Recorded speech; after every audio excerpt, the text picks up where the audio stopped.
Hello students, last class में मैंने आपको कुछ क्वेश्चंस होमवर्क दिए थे। क्वेश्चन नंबर 17 से लेके क्वेश्चन नंबर 29 तक। अब इन क्वेश्चंस में एक वर्ड बार बार रिपीट हो रहा था, एक टर्म बार बार रिपीट हो रही थी। यहाँ पे देखो, मार्केट रेट ऑफ इंटरेस्ट, ठीक है, ये टर्म बार बार रिपीट हो रही थी, मार्केट रेट ऑफ इंटरेस्ट। काफ़ी सारे क्वेश्चंस में ये टर्म आई थी, यहाँ पे भी आई मार्केट रेट ऑफ इंटरेस्ट, यहाँ पे दोबारा यूज़ हुई, फिर यहाँ पे यूज़ हुई, ठीक है। तो काफ़ी सारे क्वेश्चंस में market rate of interest term use हुई।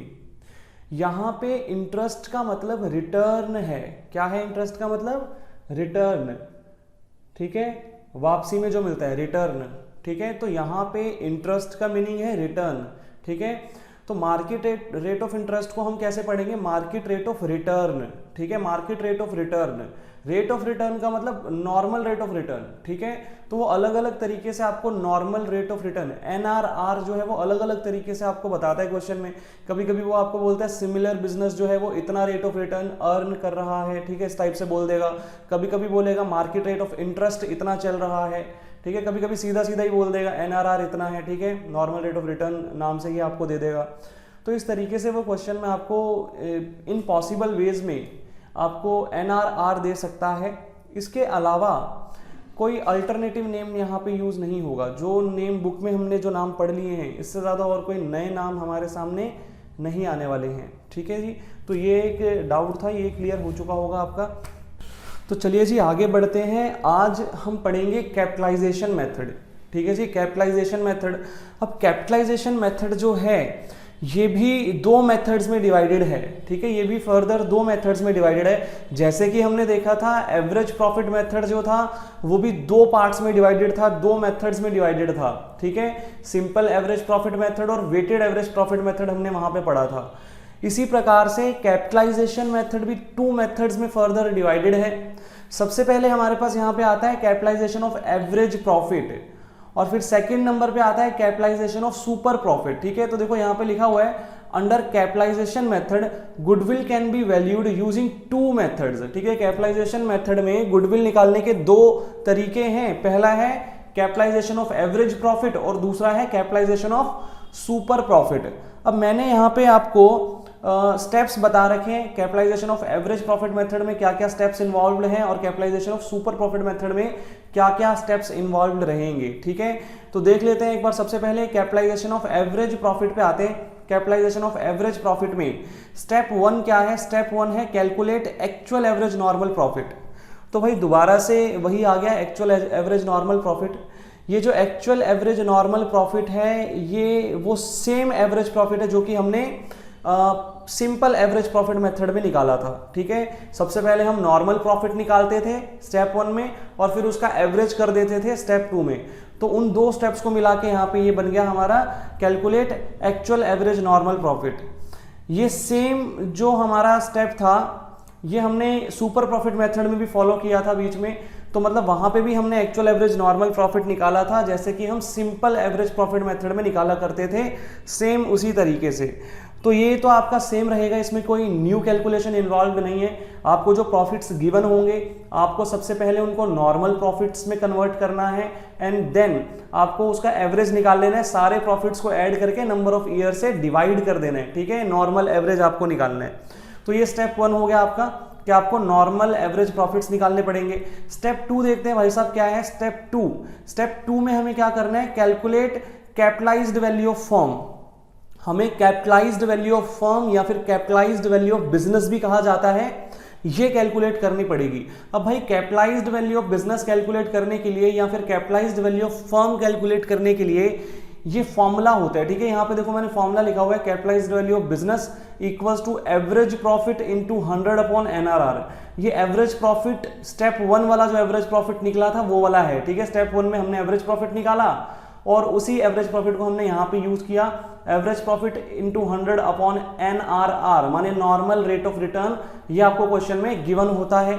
तो भाई ये हमारा स्टेप नंबर 2 है, हमें कैपिटलाइज्ड वैल्यू ऑफ बिजनेस इस तरीके से निकालना है, ठीक है, इस तरीके से निकालना है। एक्चुअल एवरेज प्रॉफिट जो होगा इनटू 100 अपॉन NRR, ठीक है, ये हमारा स्टेप 2 है। कैपिटलाइज्ड वैल्यू ऑफ फर्म या कैपिटलाइज्ड वैल्यू ऑफ बिजनेस इस तरीके से निकल जाएगी। स्टेप 3 में आते हैं। स्टेप 3 में हमें कहा गया है कि भाई यहाँ पे हमें कैलकुलेट करना है net assets on the date of valuation of goodwill. ठीक है, जब हम गुडविल वैल्यू कर रहे हैं, जिस डेट को हम गुडविल वैल्यू कर रहे हैं, उस डेट को जो नेट एसेट्स है वो हमें कैलकुलेट करने हैं। नेट एसेट्स का मतलब क्या होता है भाई? नेट एसेट्स का मतलब होता है कैपिटल एम्प्लॉयड। आपको याद होगा मैंने कैपिटल एम्प्लॉयड निकालने के आपको 2 अप्रोचेज समझाए थे। पहला अप्रोच क्या था? Liabilities approach. दूसरा अप्रोच क्या था? Assets approach. तो वो जो एसेट्स अप्रोच के थ्रू हम कैपिटल एम्प्लॉयड निकालते थे ना, उसी को हम नेट एसेट्स बोलते हैं। ठीक है, कैपिटल एम्प्लॉयड ही इसका मतलब अल्टरनेटिवली क्या कहलाता है? नेट एसेट्स कहलाता है। ठीक है, ये बात आपको समझ में आ गई होगी। तो देखो फॉर्मूला भी सेम लिखा हुआ है, net assets equals to all assets other than goodwill, non trade investment and fictitious asset. तो आपको याद होगा एसेट्स में हम सारे एसेट्स लेते थे, लेकिन गुडविल, नॉन ट्रेड इन्वेस्टमेंट और फिक्टिशियस एसेट्स को छोड़ देते थे और फिर माइनस करते थे हम लोग यहां से आउटसाइडर्स लाइबिलिटी। ठीक है, तो मतलब ये कैपिटल एम्प्लॉयड ही है। नाम चेंज करके यहां पे अब किस नाम से पुकारा जाएगा? यहां पे अब बोला जाएगा नेट एसेट्स के नाम से। ठीक है तो हालांकि ये क्या एक्चुअल कैपिटल एम्प्लॉयड। ठीक है, एक्चुअल जो कैपिटल एम्प्लॉयड है वही है ये। उसके बाद स्टेप नंबर 4 में गुडविल निकाल देंगे। गुडविल कैसे निकलेगी भाई? कैपिटलाइज्ड वैल्यू ऑफ बिजनेस जो कि हमने स्टेप 2 में निकाली थी, उसमें से माइनस कर देंगे नेट एसेट्स जो कि हमने स्टेप 3 में निकाले। ठीक है, तो इस तरीके से हमारी जो है गुडविल आएगी यहाँ पे। एक बार दोबारा देख लेते हैं। सबसे पहले स्टेप 1 में हमें नॉर्मल जो प्रॉफिट होगा, नॉर्मल एवरेज प्रॉफिट, वो निकालना है। उसके बाद कैपिटलाइज्ड वैल्यू ऑफ फर्म निकालनी है, average profit into 100 upon NRR, ये फॉर्मूला लगा के। उसके बाद हमें नेट एसेट्स निकालने हैं। नेट एसेट्स का मतलब वही कैपिटल एम्प्लॉयड है, जैसे हम निकालते थे कैपिटल एम्प्लॉयड। ठीक है, एसेट्स अप्रोच के थ्रू, तो वो हमारा नेट एसेट्स कहलाएगा यहाँ पे।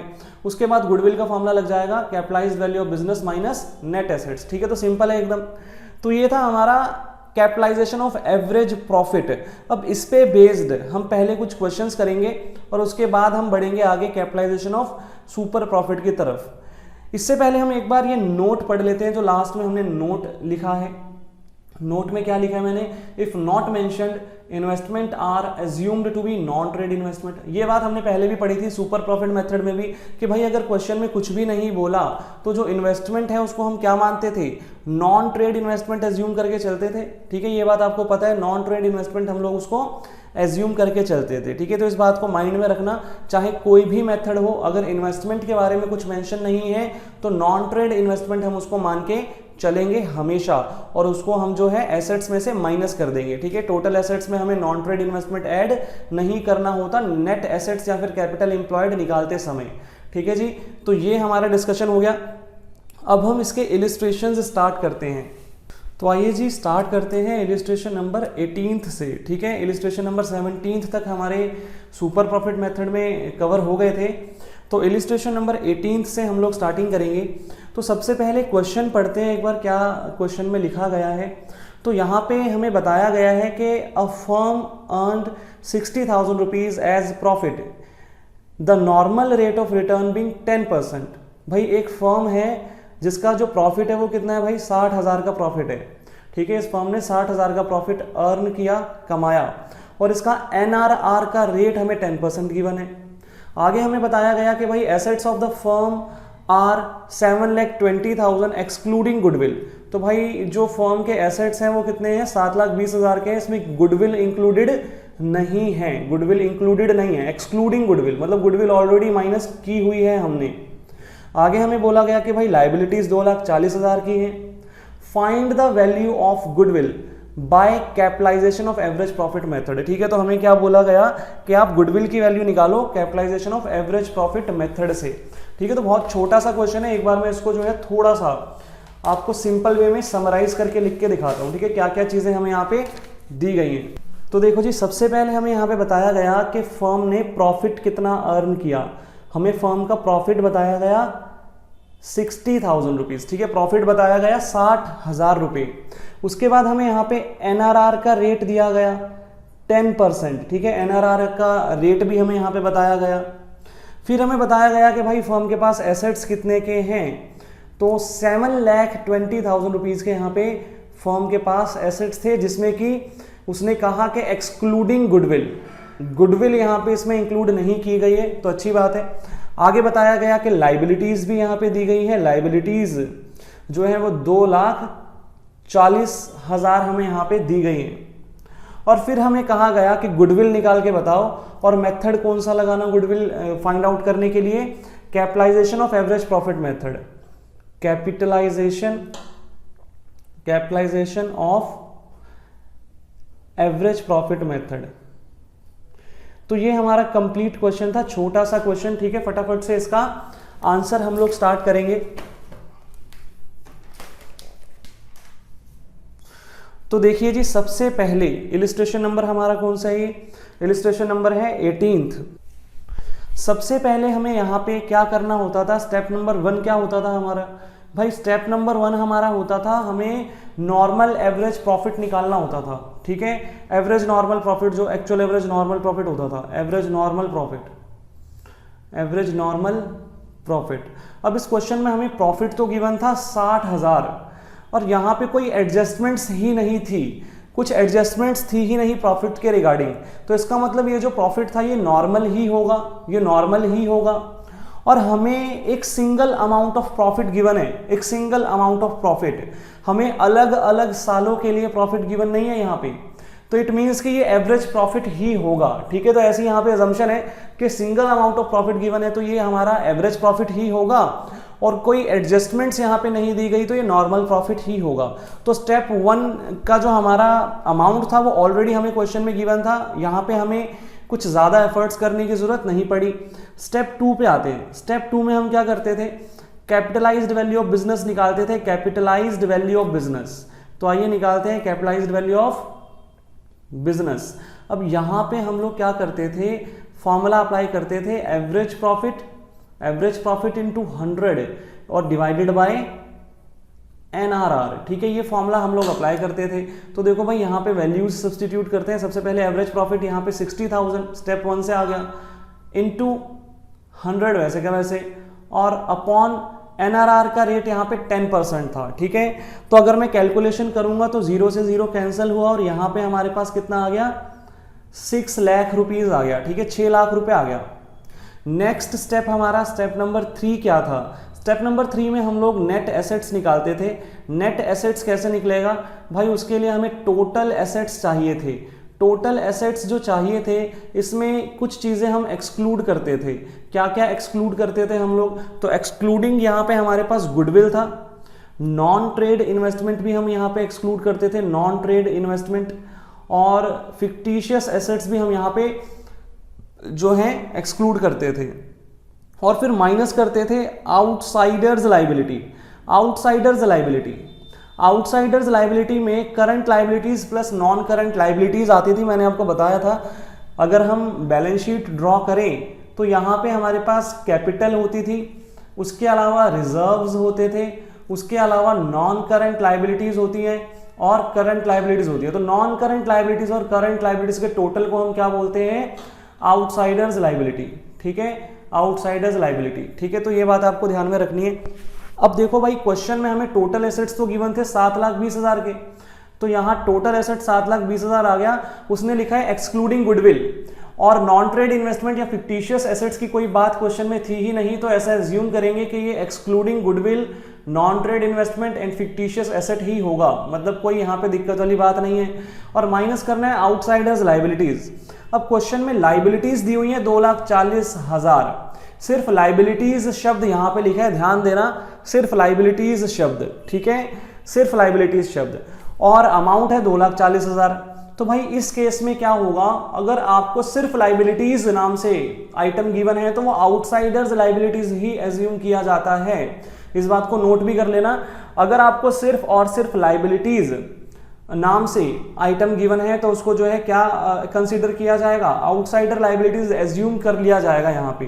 तो आउटसाइडर्स लाइबिलिटीज यहाँ पे 2,40,000 हमारे पास आ गई। तो देखते हैं भाई, नेट एसेट्स हमारे कितने आए, 7,20,000 माइनस 2,40,000, तो ये हो गया 4,80,000, ठीक है, ये आ गए नेट एसेट्स। स्टेप 4 की तरफ बढ़ते हैं। स्टेप 4 में हम क्या करते थे, गुडविल की वैल्यूएशन करते थे।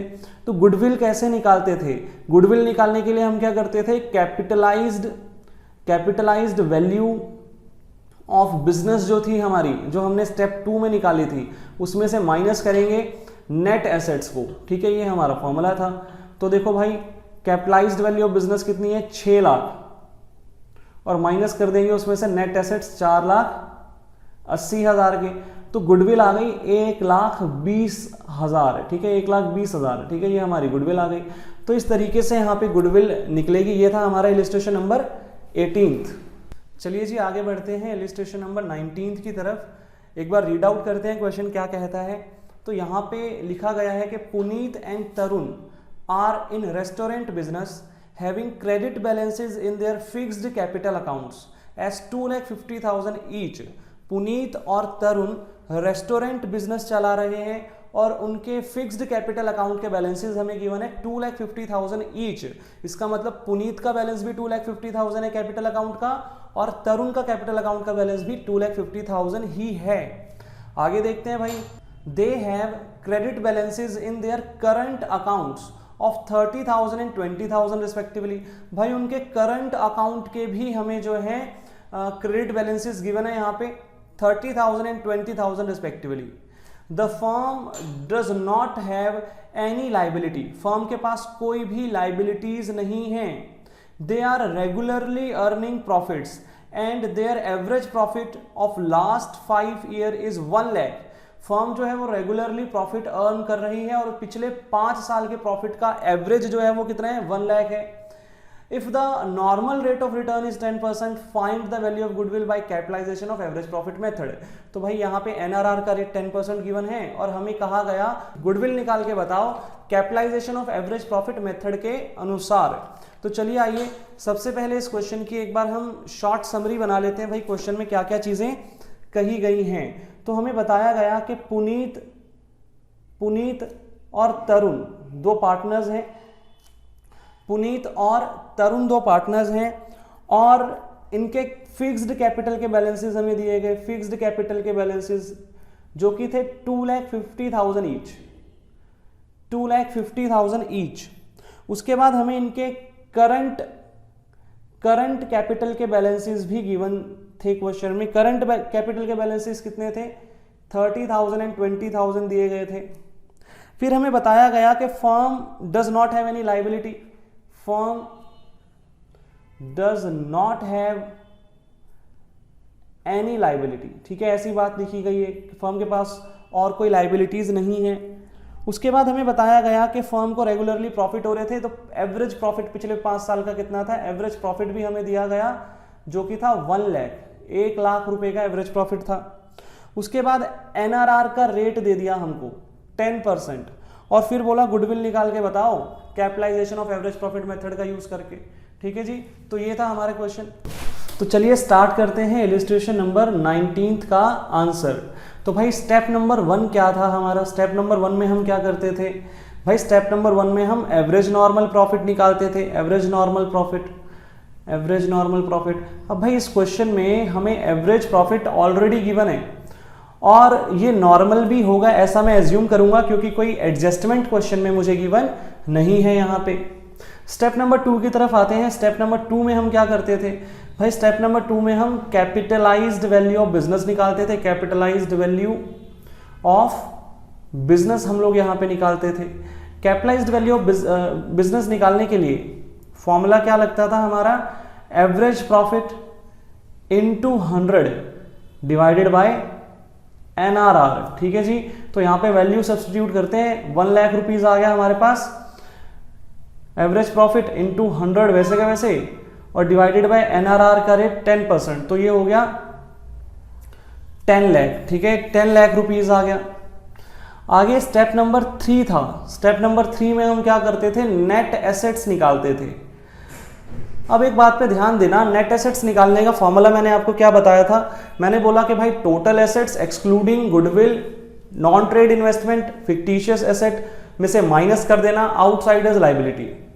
मतलब ये जो था ये हमारा एसेट्स अप्रोच था कैपिटल एम्प्लॉयड निकालने का।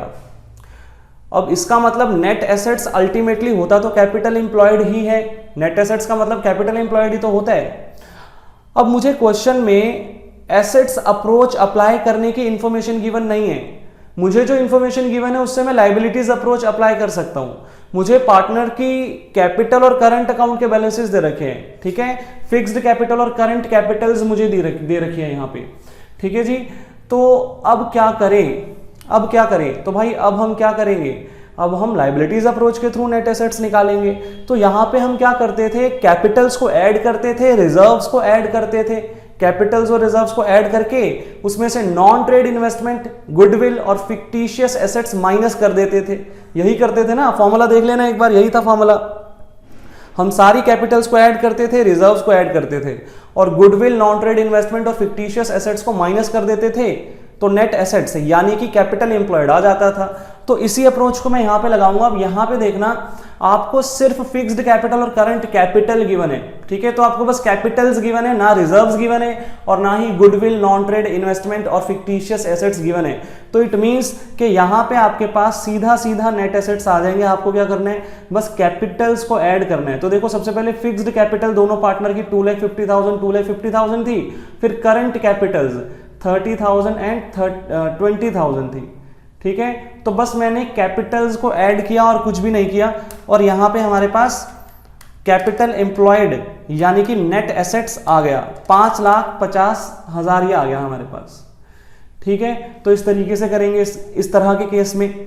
आगे देखते हैं भाई, स्टेप नंबर 4 में क्या था। स्टेप नंबर 4 में हम लोग गुडविल की वैल्यूएशन करते थे। यहां पे फॉर्मूला क्या था, फॉर्मूला था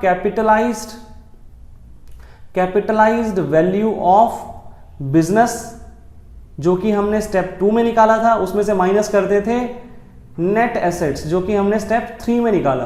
तो देखो 10 लाख माइनस 5,50,000, तो ये कितना आ गया, 4,50,000।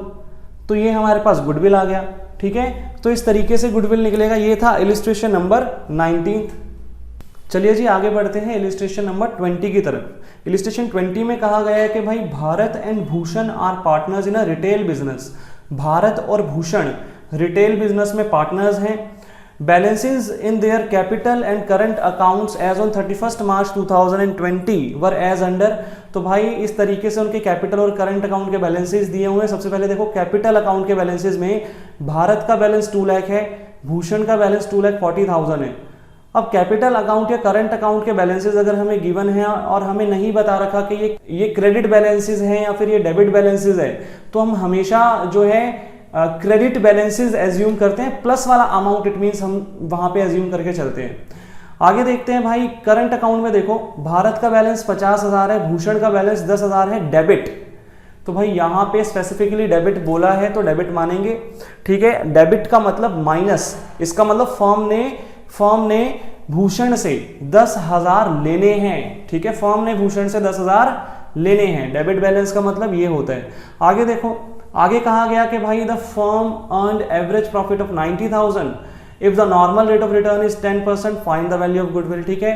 फर्म का जो एवरेज प्रॉफिट है वो 90,000 है, एनआरआर का रेट 10% है और आपको गुडविल की वैल्यू यहाँ पे फाइंड आउट करके दिखानी है। तो चलिए जी समरी बना लेते हैं एक बार। यहाँ पे हमें भारत और भूषण दो पार्टनर्स की इंफॉर्मेशन गिवन थी और हमें यहाँ पे कैपिटल अकाउंट्स और करंट अकाउंट्स के बैलेंसेस गिवन थे। कैपिटल अकाउंट के बैलेंसेस क्या क्या थे यहाँ पे, तो कैपिटल अकाउंट के बैलेंसेस यहाँ पे 2 लाख रुपीज था भारत के केस में और भूषण के केस में यहाँ पे 2,40,000 था। उसके बाद हमें करंट अकाउंट के भी बैलेंसेस यहाँ पे गिवन थे। करंट अकाउंट में यहाँ पे हमारे पास 50,000 का बैलेंस था और यहाँ पे 10,000 का डेबिट बैलेंस था, मतलब नेगेटिव बैलेंस था, ठीक है। उसके बाद हमें बताया गया कि फर्म का एवरेज प्रॉफिट कितना है।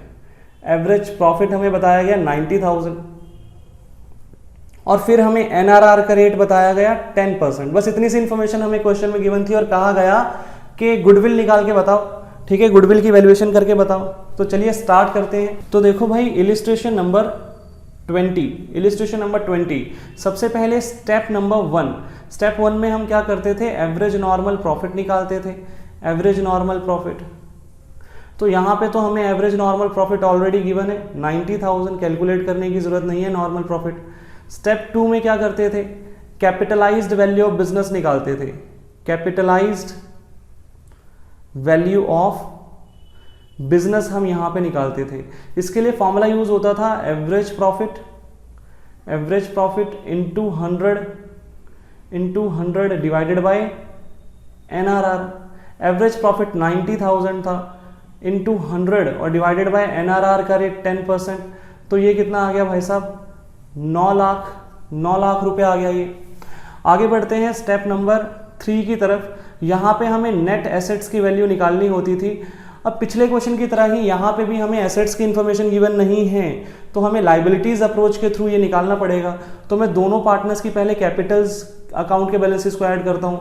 तो यहाँ पे 2 लाख प्लस 2,40,000 मैंने कर दिया और प्लस करंट अकाउंट के बैलेंसेस 50,000। लेकिन डेबिट बैलेंस माइनस होगा, इस बात का ध्यान रखना। 10,000 मैंने माइनस कर दिया यहाँ पे, ठीक है जी। तो अब ऐसा करने से क्या अमाउंट आएगा, तो ऐसा करने से हमारे पास जो अमाउंट आएगा वो आएगा 4,80,000। 4,80,000। स्टेप नंबर 4 में हम क्या करते थे, गुडविल निकाल देते थे, गुडविल। तो आइए गुडविल निकालते हैं। यहाँ पे सबसे पहले कैपिटलाइज्ड वैल्यू ऑफ बिजनेस आता था, कैपिटलाइज्ड वैल्यू ऑफ बिजनेस, और उसमें से हम लेस कर देते थे नेट एसेट्स। तो नेट एसेट्स यहाँ पे लेस होंगे। 9 लाख में से 4,80,000 लेस हो जाएगा। तो 9 लाख माइनस 4,80,000, तो यहाँ पे 4,20,000 रुपीज हमारे पास गुडविल का अमाउंट आ गया, ठीक है। तो ये था illustration number 20। Students, capitalization of average profit method के रिस्पेक्ट में इतने ही इलिस्ट्रेशंस थे हमारी बुक में, और अब हम आगे बढ़ेंगे कैपिटलाइजेशन ऑफ सुपर प्रॉफिट की तरफ। तो देखो भाई, यहाँ पे क्या क्या स्टेप्स इन्वॉल्व होंगे capitalization of super profit method में, एक बार पढ़ लेते हैं। सबसे पहले स्टेप नंबर 1 में हमें क्या करना है, स्टेप नंबर 1 में हमें नेट एसेट्स की कैलकुलेशन करनी है। नेट एसेट्स का मतलब कैपिटल एम्प्लॉयड, ठीक है। नेट एसेट्स का मतलब कैपिटल एम्प्लॉयड, ये तो आपको समझ में आ ही गया होगा कि कैपिटल एम्प्लॉयड को ही हम नेट एसेट्स बोलते हैं। स्टेप नंबर 2 में हमें कैलकुलेट करना है नॉर्मल प्रॉफिट। अब भाई नॉर्मल प्रॉफिट क्या है, तो भाई नॉर्मल प्रॉफिट जैसे हम निकालते थे सेम वैसे ही निकलेगा। फॉर्मूला क्या लगाते थे हम, कैपिटल एम्प्लॉयड या फिर average capital employed into NRR divided by 100, ठीक है। जैसे सुपर प्रॉफिट मेथड में निकालते थे नॉर्मल प्रॉफिट, सेम उसी तरीके से यहाँ पे भी नॉर्मल प्रॉफिट निकलेगा, average capital employed into NRR divided by 100। उसके बाद कैलकुलेट करना है एवरेज प्रॉफिट, ये हमें आता है अच्छे से, एवरेज प्रॉफिट कैलकुलेट करना सिंपल एवरेज प्रॉफिट मेथड के अनुसार। और फिर हम निकालेंगे सुपर प्रॉफिट। सुपर प्रॉफिट कैसे निकलता था, average profit minus normal profit, ठीक है। एवरेज प्रॉफिट यहाँ से आ जाएगा स्टेप 3 से, नॉर्मल प्रॉफिट यहाँ से आ जाएगा स्टेप 2 से, तो ये सुपर प्रॉफिट निकल जाएगा। और फिर गुडविल का फॉर्मूला अप्लाई करेंगे, super profit into 100 divided by NRR, ठीक है। तो ये हमारा यहाँ पे सीक्वेंस होगा क्वेश्चन को सॉल्व करने का। सबसे पहले कैपिटल एम्प्लॉयड निकालेंगे, फिर नॉर्मल प्रॉफिट निकालेंगे, फिर एवरेज प्रॉफिट और फिर सुपर प्रॉफिट, और लास्ट में फॉर्मूला लगा देंगे super profit into 100 divided by NRR, तो गुडविल का अमाउंट आ जाएगा। तो चलिए स्टार्ट करते हैं capitalization of super profit method को इलिस्ट्रेशन नंबर 21 से। इलिस्ट्रेशन नंबर 21 में देखिए क्या क्या कहा गया है। यहाँ पे लिखा गया है कि भाई average profit of the firm is 1,50,000, total tangible asset in the firm are 14 lakh and outsiders liabilities are 4 lakh. In the same type of business, the normal rate of return is 10% of the capital employed. Calculate the value of goodwill by capitalization of super profit method. ठीक है, तो एक बार इस question की हम लोग summary बना लेते हैं। यहाँ पे समरी बनाते हैं, बहुत छोटा सा क्वेश्चन है बट समरी बना लेते हैं एक बार। तो यहाँ पे सबसे पहले तो हमें एवरेज प्रॉफिट गिवन था, एवरेज प्रॉफिट हमें दे रखा था यहाँ पे। तो ध्यान से देखना, एवरेज प्रॉफिट दिया हुआ था कितना, 1,50,000। उसके बाद हमें टोटल टेंजिबल एसेट्स दिए हुए थे। टोटल टेंजिबल एसेट्स हमें यहाँ पे गिवन थे कितने के, तो भाई total tangible assets 14 lakh rupees के यहाँ पे गिवन थे हमको, 14 लाख। आगे हमें आउटसाइडर्स लाइबिलिटी दी हुई थी, आउटसाइडर्स लाइबिलिटी हमें 4 लाख यहाँ पे गिवन थी, 4 लाख। और NRR का रेट यहाँ पे गिवन था हमें, NRR का रेट 10%। और लास्ट में हमें बोला गया कि गुडविल निकाल के बताओ capitalisation of super profit method से, capitalisation of super profit method से। ठीक है, तो ये इतना सा क्वेश्चन था बस, ठीक है, ये इंफॉर्मेशन हमें गिवन थी। तो चलिए आइए स्टार्ट करते हैं इस क्वेश्चन का आंसर। इलिस्ट्रेशन नंबर 21 है ये हमारा। सबसे पहले स्टेप नंबर 1 याद करो भाई, स्टेप नंबर 1 क्या था हमारा। स्टेप नंबर 1 में हम क्या करते थे, नेट एसेट्स निकालते थे, ठीक है, कैपिटल एम्प्लॉयड निकालते थे। तो आपको स्टेप्स पूरे ध्यान में रखने अपने। तो नेट एसेट्स या कैपिटल एम्प्लॉयड, नेट एसेट्स या कैपिटल एम्प्लॉयड यहाँ पे कैसे निकलेगा? तो भाई यहाँ पे हमें टोटल टेंजिबल एसेट दिए हुए हैं। अब टोटल टेंजिबल एसेट का मतलब कि इसमें गुडविल इंक्लूडेड नहीं होगी, और यहाँ पे non trade investment fictitious assets की तो बात ही नहीं की गई। तो इसका मतलब भाई यही हमारा टोटल एसेट है, एडजस्टेड वाला, कोई दिक्कत वाली बात इसमें नहीं है। और इसमें से माइनस कर देंगे आउटसाइडर्स लायबिलिटी 4 लाख, ठीक है, तो ये आ गया 10 लाख। आप यहाँ पे फॉर्मूला भी मेंशन करना, पूरा फॉर्मूला लिखना, टोटल एसेट्स ब्रैकेट में लिखना excluding goodwill, non trade investment and fictitious assets, और फिर माइनस करके दिखाना आउटसाइडर्स लायबिलिटी, ठीक है। तो फॉर्मूला मेंशन करके फिर आप ये कैलकुलेशन करके दिखाना। उसके बाद स्टेप 2 में देखते हैं भाई क्या था। स्टेप 2 में हम नॉर्मल प्रॉफिट निकालते थे। नॉर्मल प्रॉफिट कैसे निकालते थे? तो नॉर्मल प्रॉफिट निकालने का तरीका भाई कैपिटल एम्प्लॉयड मतलब net assets into NRR divided by 100, ठीक है। तो सेम वही फॉर्मूला लग जाएगा, 10 लाख इनटू NRR का रेट डिवाइडेड बाय 100, तो ये हो गया 1 लाख। नेक्स्ट हमारा स्टेप नंबर 3 था, हमें चाहिए था average profit, average normal profit या एवरेज प्रॉफिट। तो ये हमें क्वेश्चन में डायरेक्टली गिवन है, यहाँ पे कैलकुलेशन की जरूरत नहीं है। 1,50,000 रुपीज यहाँ पे हमें गिवन था। स्टेप नंबर 4 में हम क्या करते थे? स्टेप नंबर 4 में हम सुपर प्रॉफिट निकालते थे। सुपर प्रॉफिट कैसे निकलेगा? Average profit minus normal profit. तो ये दोनों प्रॉफिट जो है मैंने ऊपर निकाल रखे। एवरेज प्रॉफिट ये रहा 1,50,000 और नॉर्मल प्रॉफिट ये रहा 1 लाख। तो सुपर प्रॉफिट कितना आ गया भाई? 50,000। और लास्ट हमारा स्टेप नंबर 5 क्या था? गुडविल की वैल्यूएशन करते थे हम। यहाँ पे गुडविल की वैल्यूएशन कैसे करते थे? Super profit into NRR divided by, तो ये मैंने फॉर्मूला जो है उल्टा लगा दिया यहाँ पे। आपको यहाँ पे 100/NRR करना था, ठीक है। जल्दी में ध्यान में नहीं रहा, तो इसको आप लोग ध्यान रखना, 100/10 करेंगे। तो देखो ऐसा करने से अब ये 0 से 0 कैंसिल होगा और यहाँ पे कितना आएगा? 5 लाख, ठीक है। तो कैलकुलेशन पे बस आपको फॉर्मूलाज पे ध्यान रखना है, इजी मेथड है, मुश्किल बिल्कुल भी नहीं है। तो ये था हमारा इलस्ट्रेशन नंबर 21। तो देखो बच्चों क्वेश्चन नंबर 22 में क्या कहा गया है, इलस्ट्रेशन 22 में। तो यहाँ पे कहा गया है कि a business has earned average profit of 1 lakh during the last few years. Average profit हमें दे रखा है 1 lakh and the normal rate of return in the similar business is 10%। NRR का रेट हमें दे रखा है 10%। Find out the value of goodwill by capitalization of super profit method and super profit method if goodwill is valued at 3 years purchase of super profit. Assets of the business were 10 lakh and it's external liabilities 1,80,000। तो यहाँ पे हमें 2 method से goodwill निकालनी है, capitalization of super profit method से भी निकालनी है, और जो सुपर प्रॉफिट मेथड हमने लास्ट क्लास में पढ़ा था उसके थ्रू भी हमें यहाँ पे गुडविल निकालनी है। तो 2 मेथड से हमें यहाँ पे गुडविल की कैलकुलेशन करनी है। तो चलिए आइए स्टार्ट करते हैं। सबसे पहले हम समरी बना लेते हैं इस क्वेश्चन की। तो देखो भाई हमें क्या क्या गिवन था, तो यहाँ पे सबसे पहले हमें एवरेज प्रॉफिट दिया गया था। एवरेज प्रॉफिट कितना दिया गया था भाई? 1 लाख। उसके बाद हमें यहाँ पे NRR का रेट भी बताया गया था 10%। उसके बाद एसेट्स बताए गए थे। एसेट्स कितने थे भाई? एसेट्स थे हमारे 10 लाख। और फिर लाइबिलिटीज भी हमें दी गई थी, एक्सटर्नल लाइबिलिटीज हमें दी गई थी 1,80,000 की, ठीक है। और हमें कहा गया कि आप capitalization of super profit method से निकालो गुडविल, ठीक है। और दूसरा हमें कहा गया कि सुपर प्रॉफिट मेथड से भी निकालो। अब जब सुपर प्रॉफिट मेथड की उसने बात की तो उसने बताया कि goodwill shall be valued on 3 years purchase. तो यहाँ पे नंबर ऑफ ईयर परचेज हमें दे दिया गया जब सुपर प्रॉफिट मेथड की उसने जो है बात कही।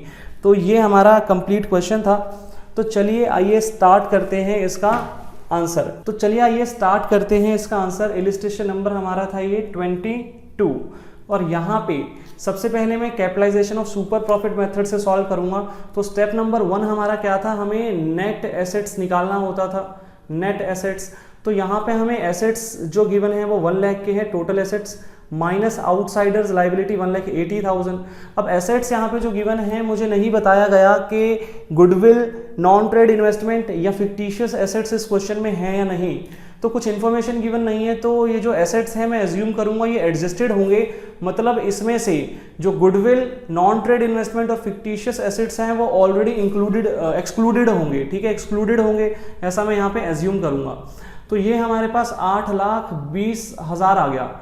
सेकेंड स्टेप में हम क्या करते थे, सेकेंड स्टेप में हम नॉर्मल प्रॉफिट निकालते थे। नॉर्मल प्रॉफिट हम यहाँ पे निकालते थे। नॉर्मल प्रॉफिट कैसे आता था भाई साहब, यहाँ पे हमारा नॉर्मल प्रॉफिट हम लोग यहाँ पे निकालते थे, नॉर्मल प्रॉफिट हम लोग यहाँ पे निकालते थे नेट एसेट्स मतलब capital employed into NRR divided by 100। तो भाई नेट एसेट्स हमारे पास 8,20,000 के हैं, NRR का रेट 10% था यहाँ पे, तो ये आ गया 82,000। नेक्स्ट स्टेप में हम एवरेज प्रॉफिट कैलकुलेट करते थे, बट क्वेश्चन में ऑलरेडी गिवन है एवरेज प्रॉफिट, तो ज़्यादा यहाँ पे कैलकुलेशन करने की जरूरत नहीं है, 1 लाख दिया हुआ है। और नेक्स्ट स्टेप में आता था सुपर प्रॉफिट। सुपर प्रॉफिट कैसे आता था, average profit minus normal profit, तो average profit minus normal profit करेंगे तो यहाँ पे आ जाएगा 18,000। और फिर लास्ट स्टेप में हम लोग गुडविल निकाल देते थे। गुडविल कैसे आती थी, गुडविल आती थी भाई साहब, फॉर्मूला लगाते थे super profit into 100 by NRR, ठीक है, ये फॉर्मूला था हमारा। अब यहाँ पे सुपर प्रॉफिट हमारे पास कितना आ गया, 18,000 इंटू 100 डिवाइडेड बाय NRR, तो ये आ गया हमारे पास 1,80,000, ठीक है, ये आ गया हमारा 1,80,000। ये कौन सा मेथड था, ये था capitalization method, capitalization of super profit method, capitalization of super profit method. अब देखो सुपर प्रॉफिट मेथड के थ्रू कैसे निकलेगा, super profit method, super profit method था, सुपर प्रॉफिट मेथड। तो देखो भाई यहाँ पे तो अब कुछ करने की जरूरत ही नहीं है। क्यों नहीं करना, क्योंकि भाई सुपर प्रॉफिट में ऑलरेडी निकाल चुका हूं, देखो यहाँ पे सुपर प्रॉफिट में ऑलरेडी निकाल चुका हूं ना, तो मुझे सुपर प्रॉफिट तो पहले से ही पता है। जब मैंने capitalization of super profit method लगाया था तो सुपर प्रॉफिट मैंने 18,000 ऑलरेडी पहले से निकाला हुआ है, तो कैलकुलेट नहीं करना।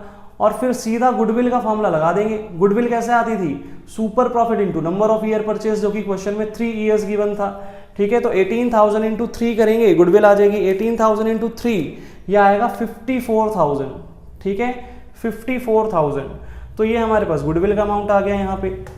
तो ये दो मेथड्स में अलग अलग आंसर आ रहे हैं, तो इसी तरीके से होगा। तो ये था हमारा इलिस्ट्रेशन नंबर 22। तो देखो जी, इलिस्ट्रेशन 23 और 24 जो है बुक में, ये आपके होमवर्क है। होमवर्क में ये इसलिए दे रहा हूँ क्योंकि कुछ भी नया है ही नहीं यहाँ पे, ठीक है, कुछ भी नया नहीं है। ऑलरेडी जो हमने पढ़ा हुआ है वही यहाँ पे दिया गया है, कुछ नया कॉन्सेप्ट है ही नहीं। तो ये दोनों क्वेश्चंस आपके होमवर्क रहेंगे, प्लस अब जितने भी क्वेश्चंस बच गए हैं कैपिटलाइजेशन मेथड के, क्योंकि मैंने सुपर प्रॉफिट मेथड के तो आपको सारे होमवर्क दे दिए थे 29 तक, तो अब 30 से लेके और लास्ट तक 43 तक आपके होमवर्क है। 30 to 43 आपके होमवर्क रहेंगे, ये सारे आपके होमवर्क हैं। तो ये चैप्टर भी हमारा यहीं पे खत्म हो गया, वैल्यूएशन ऑफ गुडविल।